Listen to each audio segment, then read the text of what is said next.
So if you expand the way that you think about this, and then make sure people understand that learning is its own reward, you liberate people to do more than what they think they're supposed to do, which is punch the clock and do only the tasks that are essential for getting today's work done today. You've got to give that permission and some of those resources and expectations, so that alongside, as they're doing the work, they're building in some learning opportunities as well.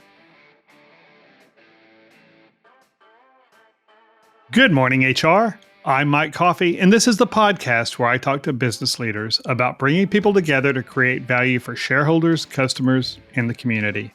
Please follow, rate, and review Good Morning HR on Apple Podcasts, Stitcher, Spotify, or wherever you get your podcast.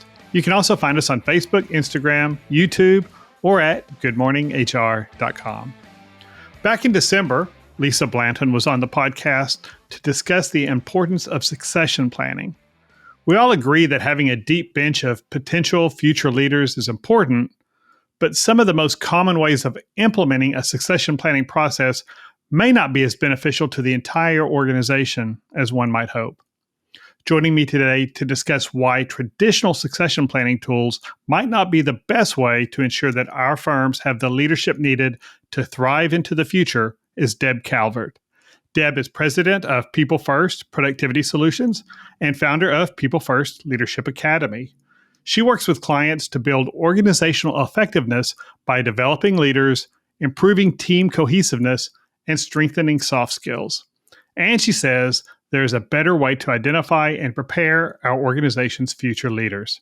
Welcome to Good Morning HR, Deb. Thank you, Mike. I am truly honored to be here. I so appreciate and respect the content that you're giving us throughout the HR world. Well, thank you. So let's start by talking about how most organizations conduct their succession planning. That's what seems to be broken. So let's define that problem first. What does that look like? Well, I think most organizations come into this with very good intentions. They want to allocate resources appropriately. They want to provide development opportunities, and they want to create bench strength so that they've got a reasonable way to fill slots that are going to open in the future in those key leadership roles. So what most organizations do is some variation of what Jack Welch introduced over 50 years ago, back in 1970. He was working with McKinsey, and at GE, they created this thing called the 9-box model. So the 9-box model, it's a visual representation. It's a framework for talent review that's used for succession planning. And in the typical 9-box model, there are basically two variables that are being mapped out for employees. The first variable, the first item that's looked at is around employee performance, right? Ideally, and it's not always done at this level, but ideally, employee performance is a set of objective and quantifiable measures. And you take a look at how well did each employee being rated in this system, how well did they perform in, say, the past year or whatever the time period may be. It has to be objective, though, otherwise it becomes subjective, and that invites all sorts of issues, which perhaps we'll talk about. But the second variable, in my opinion, it's the one that is a little more problematic. And that second variable, going back to the 1970 9-box model, that was to take a look at the potential of that employee. The potential, which of course is purely subjective. But when you put those two variables together, the 9-box gives ratings for high, low, and medium in performance, high, low, and medium in potential, and you come up with only 9 combinations. The very best of those, of course, is high PO, high PER, high performance, high potential. The lowest is low PER, low PO, low performance, low potential. And then you've got people in those other boxes like medium potential, high performance, and so on. You end up with 9 categories that you end up boxing employees into. And that's widely used. It's used for succession planning, who we're going to invest our development dollars in, for example. It's used in some cases in performance review. It's part of the annual review process. It sometimes is used for transparently sharing with employees how they're seen by others. More often, though, it's used behind the scenes. The leadership team, the management team, and HR tend to know who's placed in which box, but most employees aren't given that information. They don't know exactly how they're seen or where they stand. And so, and we're going to have in the video version of the podcast on YouTube and Facebook, we'll have a graphic of that. But just so everybody understands, basically across the x-axis of a grid, you've got performance, and then on the y-axis going up on the side, you've got potential. And your best performer, highest performers, high potential people are up in the right-hand corner. And the people you should probably have already managed out of the organization, your low performers, low potential, are in the lower left-hand corner. And then there's that array between the two. And you mentioned that there's some challenges to that, especially on the potential, identifying those potential leaders. And the one that comes to mind, you mentioned it, and I think it's often the truth is that it's so subjective. How do we measure, what's your hard measure for whether somebody's a potential leader? It's usually anecdotal. This has been my experience with this person, or we sit down to have our discussion about our next generation of leaders. And I had a really good interaction with this particular employee last week. And so they're top of mind. So I've got some recency bias there. And suddenly they can't, they've got that halo effect, and they can't do any wrong. So what are some other kinds of challenges with putting the people in these boxes, the way that, and I'm sure in the ideal world that none of us live in, there are ways to account for all of these. But in the reality, we just know that most managers and leaders aren't playing, 100% by all the rules all the time, and doing everything we would love them to do in a perfect world. So having said that, so what are some of the other challenges you see? Well, let's face it, we're human. Yeah. So we are going to inadvertently allow things like familiarity bias or recency bias and other unconscious biases to influence our judgment. Familiarity bias happens anytime you're thinking thoughts like, oh, she reminds me of a younger version of myself. Right?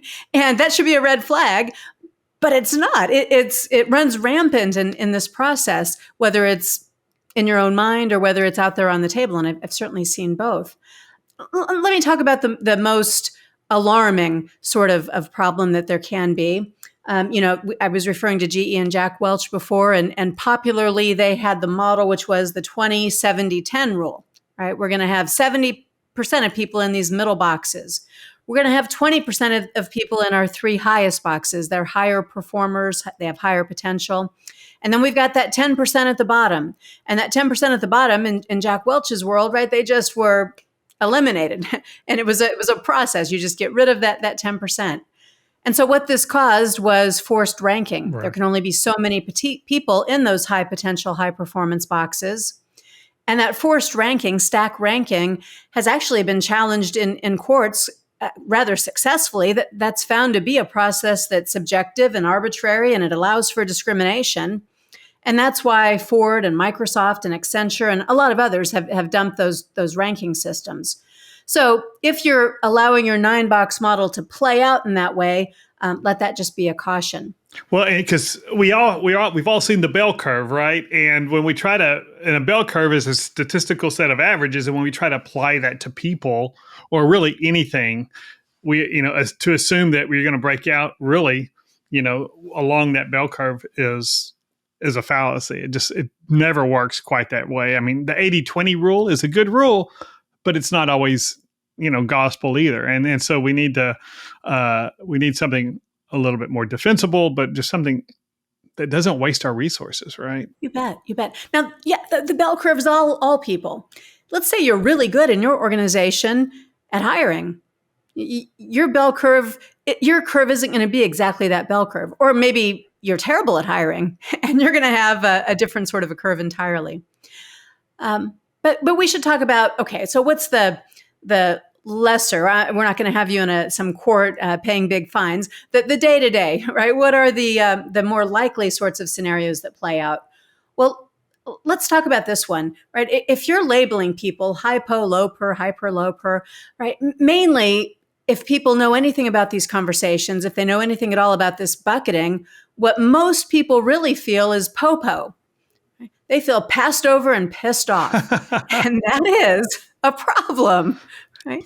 That's a big problem because you're at this point in time, you're trying to avoid the great resignation and the quiet quit. You Right. need people to be engaged. You don't need them to feel tapped or capped by some arbitrary process that's really subjective. So potential, as you said, Mike, it's super difficult to identify. I mean, think of this. None of us even know our own potential. Yeah, a good friend of mine who's a psychologist says we're all always underperforming. There's always, and if you apply that, if you recognize that in yourself as a leader, you've got to apply it to your employees too. And there's got to be ways for people to improve their performance. And somebody could be really high potential if they just had the right coach or the right exposure to the right information. So I agree. I mean, I think a philosophy of how do we tap into the potential that everybody has, right? How do we bring out that undiscovered potential? How do we ignite a spark within people so that they can discover and unleash their own potential? That is different from trying to determine and label what level of potential somebody may have. So the changes that need to happen, I mean, let's face it, what else from 1970 in business still exists besides this model? right. Not much. Right? Maybe it's time for something fresh and new, something that's less subjective, something that invites less of these unconscious biases and that dignifies people and recognizes that every single one of us does have potential. And we're really putting it can lead us to put all our eggs in one basket, right? We're going to dedicate our best training dollars and effort into this group of employees. And even if they are all high potential, that doesn't mean they're going to stay in our organization, right? And so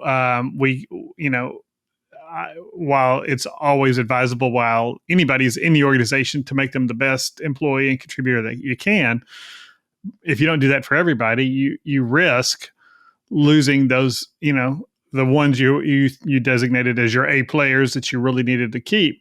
They can go someplace else. Those are the ones who can write their ticket, anywhere else. And so, do you really want to put all your eggs in those one basket?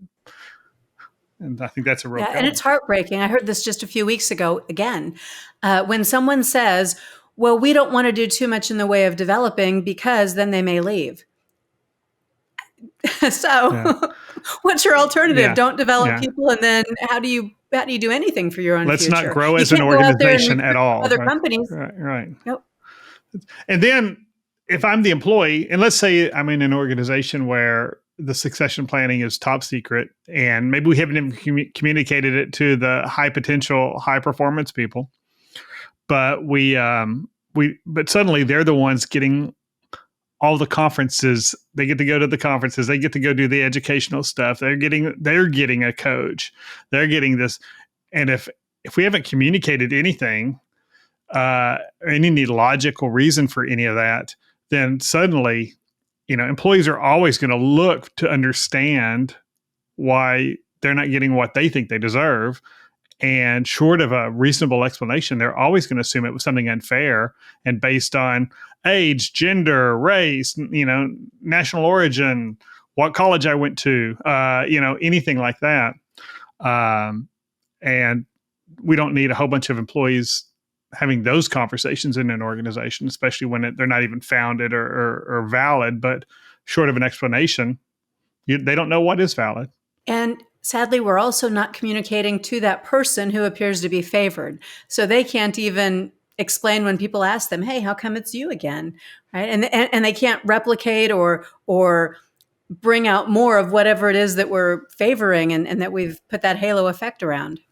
Yeah. So we'll get into how we communicate these things later. But if we don't just go on a handful of leaders' opinions about who our high potential, high performing people, our future leaders are, what would improve that process? Would 360 feedback improve that, or are there other things that we should be monitoring or measuring to get more objective in that process?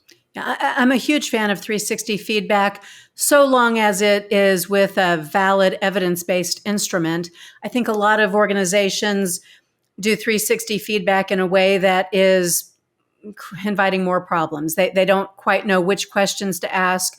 They put people on the spot or cause people to feel that it's an unsafe situation. So I would encourage using a validated instrument, one that provides true confidentiality for the observers who respond.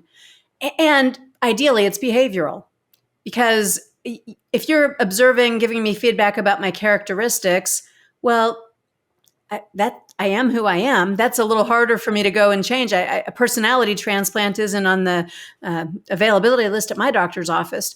So, but if it's behavioral, right, I can make choices. What do I do differently? What do I do more of that would make me more effective? That's actionable. But I think there's another way to go about this too. And that is just a little reinvention, a modification of that 9-box model that so many organizations are married to. And it involves replacing the y-axis. And so we're going to keep performance metrics, the ones that are objective, the ones that are true and consistent across like jobs. And instead of trying to measure potential, which is subjective and just not a smart thing to do, in my opinion, we're going to replace that with how people go about doing their work. So our performance measures, the x-axis, that's what they do. It includes the amount they do. And then you've got on your y-axis how they go about doing their work. And this too can be objective, so long as you put it in a thoughtful, written process that you share openly with folks. We're talking about getting the right results, what, the right way, how. And that would include things like, these are our expressed values in this company. Here are the actions, the behaviors that represent those values, observable. It could include something like professional standards. We have certain things that express in a clear format, right? The exemplary, the acceptable, and the unacceptable levels, something that very objectively expresses how we go about doing our work here. And that becomes the second variable that you measure. And you can still have a 9-box, but now it's one that's objective and objective. And collecting that behavior-based kind of information, how do you go about doing that objectively without getting into that same risk of just changing the words? But as the I'm the manager, and I really like this employee, and I've got a gut instinct for whatever reason. And so I say, oh yeah, she lives our values every day. She's super, always acts in the best interest of the customer, always works as one with, with the team with compassion and respect. I'm just going through our values, but I can see where it'd be easy, short of something, really objective, to make it just to replace the language from high potential to behavior stuff. So how do you go making that more concrete? You have two things that you need to do. The first is that it's in writing. So these examples and these behaviors, they don't come from you, Mike, the manager. They come from us, the organization. And now you're just making a comparison as you would with performance. Right? You're making a comparison to see where the fit is. You're not making up the words or the ways that the value is represented. And the second thing is that it's not an annual process. Perhaps the roll-up and the 9-box piece of it is, but monthly or quarterly, you are, as a manager, capturing examples. And those are something that you bring back into the annual process. You're not just trying to remember a whole year, but in writing, in a system somewhere, the HRIS or whatever it might be, you have included on a much more regular basis some small pieces. It shouldn't take as long as the annual review. It should actually make that process take a lot less time if you're capturing this along the way. And let's take a quick break. Good Morning HR is brought to you by Imperative, premium background checks with fast and friendly service. If you're an HRCI or SHRM certified professional, this episode of Good Morning HR has been pre-approved for 1/2 hour of recertification credit. To obtain the recert information, visit goodmorninghr.com and click on Recert Credits. Then select episode 79 and enter the keyword potential. That's POTENTIAL. On February 8th, I'll be hosting a webinar entitled Mitigating Bias in the Employee Selection Process. We'll discuss the most common ways bias sneaks into, or is baked into, the recruitment, interviewing, and selection process, and systemic changes that can help mitigate bias in selecting employees.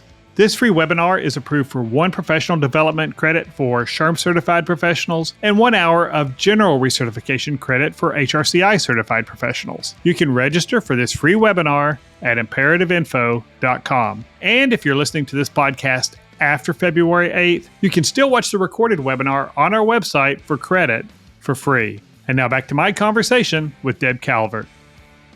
One way I think we could probably do, I had Andrew Pryor, who's the CHRO at ECI Software, on a while back. And in their organization, every employee has some number of credits that have actual dollar value to them that they can award to their peers for living out their values. And they've got an online system on their intranet to do it. They're mostly remote now. They were all in person pre-COVID. Now they're all, but they've maintained that process. And so an employee, if I have a great interaction with one of my peers who helps me do something, I can say, Joe really lived this value by doing this and this and this. Boom, it takes me all of 3 minutes, to do it in a system. But now that manager, HR, and the employee all have these records, I'll have this exposure to this one interaction that they wouldn't have known about otherwise. And I think each one's got like $5 or $10 or $15 something associated with it. And so over time you can build enough to go buy a gift of something that you personally would value. And so I think that's one way to start collecting that. And in fact, we're, in my small organization, just a little over 20 employees, we're looking at how we can implement something like that. Cause we do shout outs, but trying to find something more concrete to record that. So I think that's one way you can do it. Have you seen other ways of collecting those anecdotes? You can also get some self-assessment here. And I wouldn't do this in a formal process once a year either, but I'm really a fan of stay interviews. Mm-hmm. Or one-to-one meetings. You could do something similar as long as you're asking the question. Tell me an example of a place this month where you feel like you exemplified a value. Tell me something that happened this month where you felt like you had room to do things differently. And let's work together to make sure you can do something differently in the future. The transparency, what we're both talking about is an openness here and making it part of the culture that these aren't things that are hidden. Right. They're out in the open and we're all supporting one another to be able to bring this out. And so once we have that model, and I think we'll probably put a graphic in here at some point with that model as well. So if you're listening to the audio, you can go find us on YouTube or at goodmorninghr.com or look in the show notes and we'll probably have links over to it. But so we've got this new model and we're going to implement it we've used that to identify who are high potential or, our best fit for future leaders is probably the people that, that doesn't mean though, does it, that we're just going to invest only in those folks for education and development? I hope not.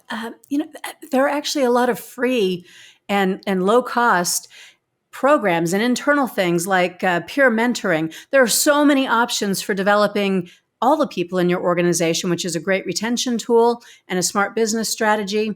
So yes, it takes a little time and maybe you have to put a little thought into it. But here again, in a stay interview process, you're asking people, what are your goals and what are you accessing and what do you need? And putting people in charge of doing some of that for themselves. And it can be not just the hard skills of the job, which you may have to direct a bit more, but it can be soft skills and it can be leadership development and it can be learning about other parts of the business to develop business acumen. So if you expand the way that you think about this and then make sure people understand that learning is its own reward, you liberate people to do more than what they think they're supposed to do, which is punch the clock and do only the tasks that are essential for getting today's work done today. You've got to give that permission and some of those resources and expectations so that alongside, as they're doing the work, they're building in some learning opportunities as well. And I think that process and that feedback year round is in real time, especially on the soft skill, the people skills. When we identify somebody's got a shortcoming, either training them there, and I think we underutilize, well, because we undertrain our frontline managers. They could do a lot more coaching in a lot of organizations and really identify quickly, hey, this is an issue that this employee has, and either here are resources I can directly steer them to, or I need to work with them one-on-one to make sure that they better understand the behaviors that we as an organization value, and make sure we're incentivizing those correctly.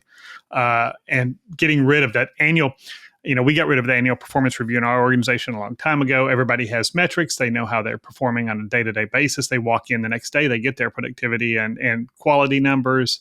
And as I said, we share shout outs and recognize one another. And I think even at a quarterly basis, trying to collect this data, retrospectively after 3 months of data, 12 weeks of data, you're never going to remember the right stuff. You're just going to remember the thing that either made you the maddest or the happiest. And those are often not indicative of the entire quarter's performance, right? Absolutely.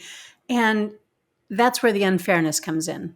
Right, the halos and the horns and the favoritism and all the unconscious biases happen when we're trying to look at something too narrowly.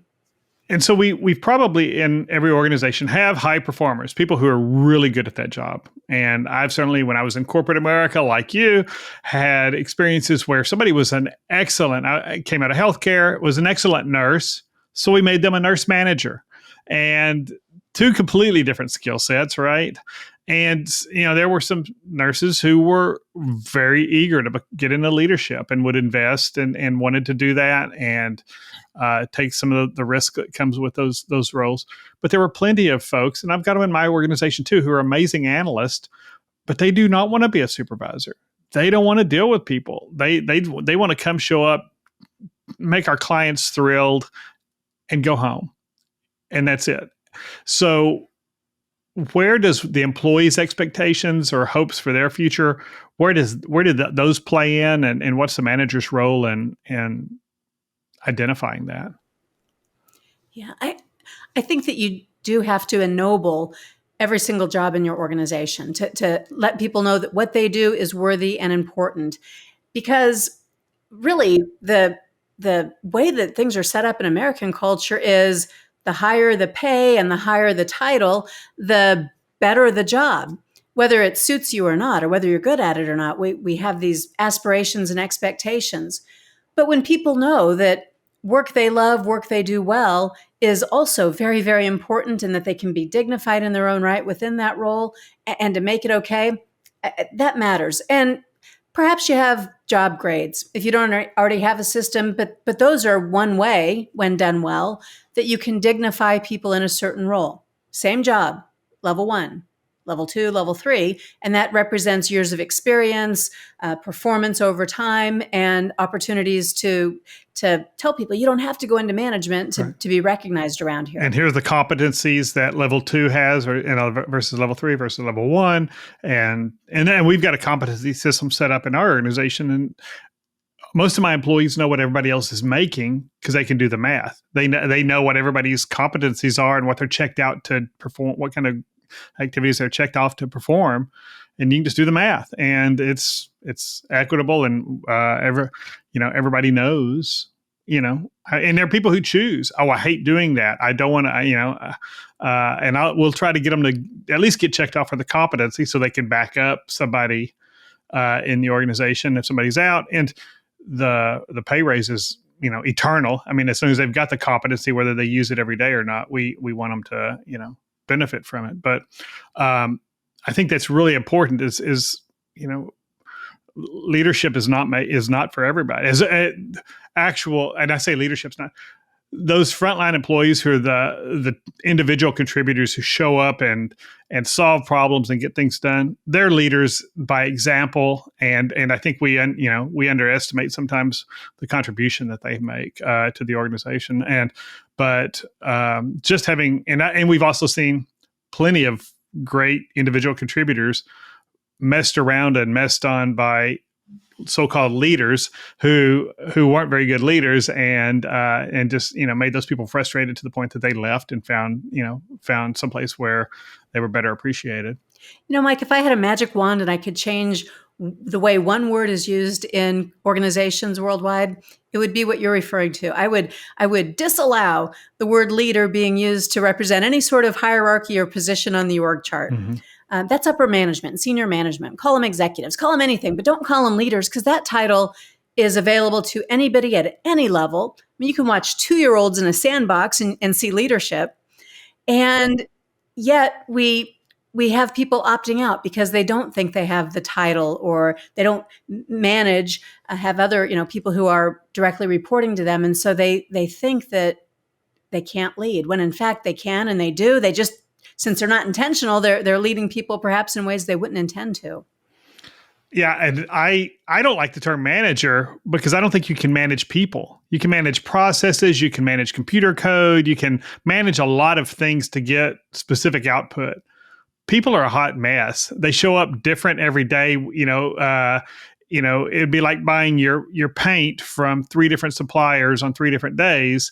It's the same thing with people. The people that show up, that left the office at 5 o'clock yesterday and showed up at 8 o'clock this morning, could be a very different person because of what happened in the intervening hours. And we've got to realize that. And so I don't like the idea of even managing people. That maybe I see what you're saying about leadership, and maybe we need something, really what we need from that management level are people who facilitate the other employees' success and in their roles, and maybe we just need a better name for that. Well, the origin of the word leader, the original meaning of it was guiding, and I like that visual, right? You guide people to a new place.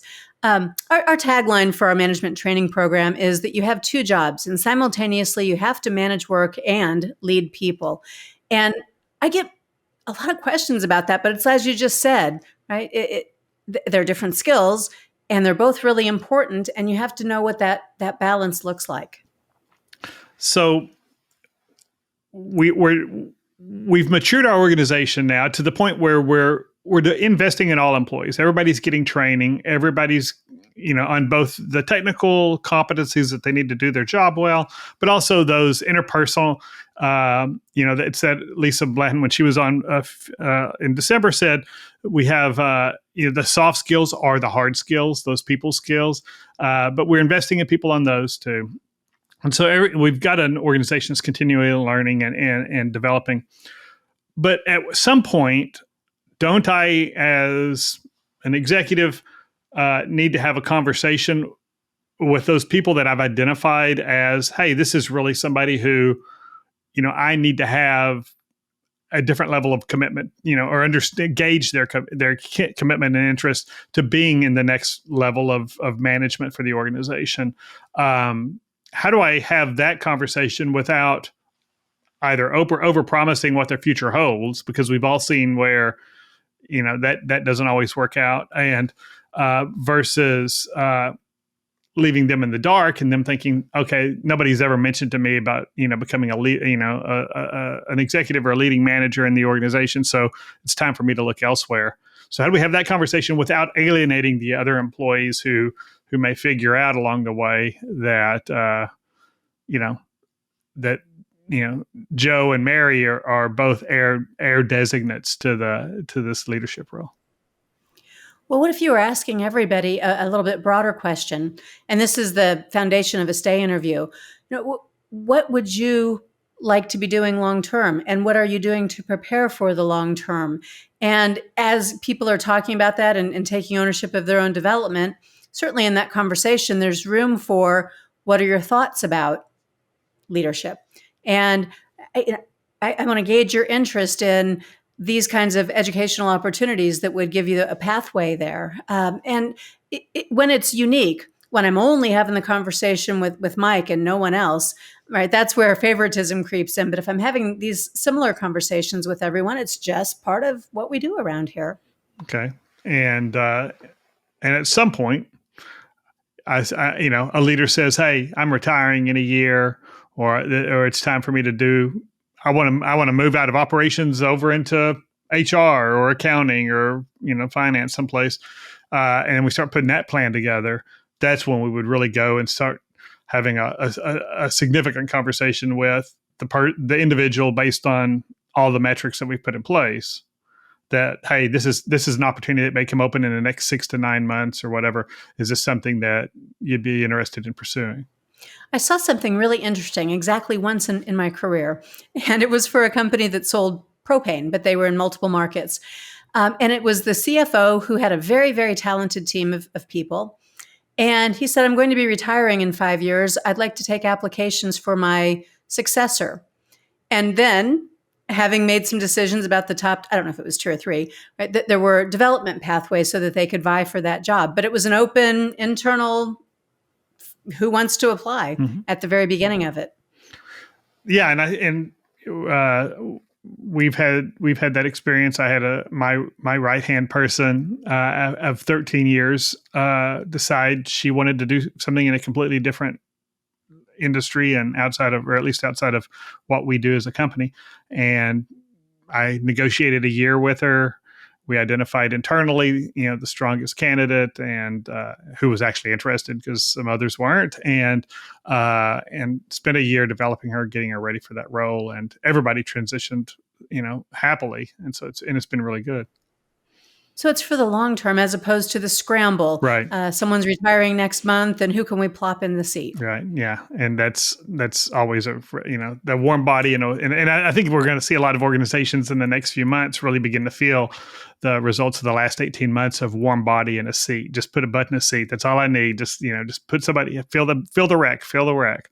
So, well, is there anything else you think, we're almost out of time, but anything else, parting thoughts you think somebody who's really struggling with these issues should take away?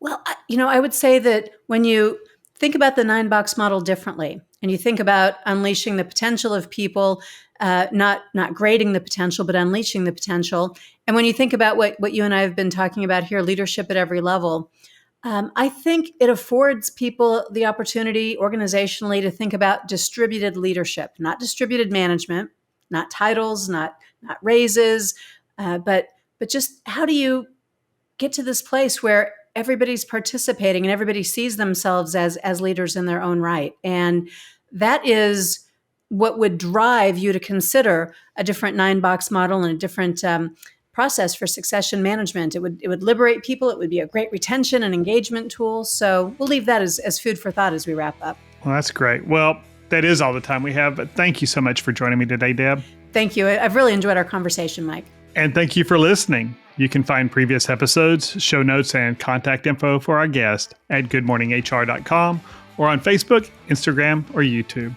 And don't forget to follow us wherever you get your podcast. Rob Upchurch is our technical producer, and I'm Mike Coffey. As always, don't hesitate to reach out if I can be of service to you personally or professionally. I'll see you next week, and until then, be well, do good, and keep your chin up.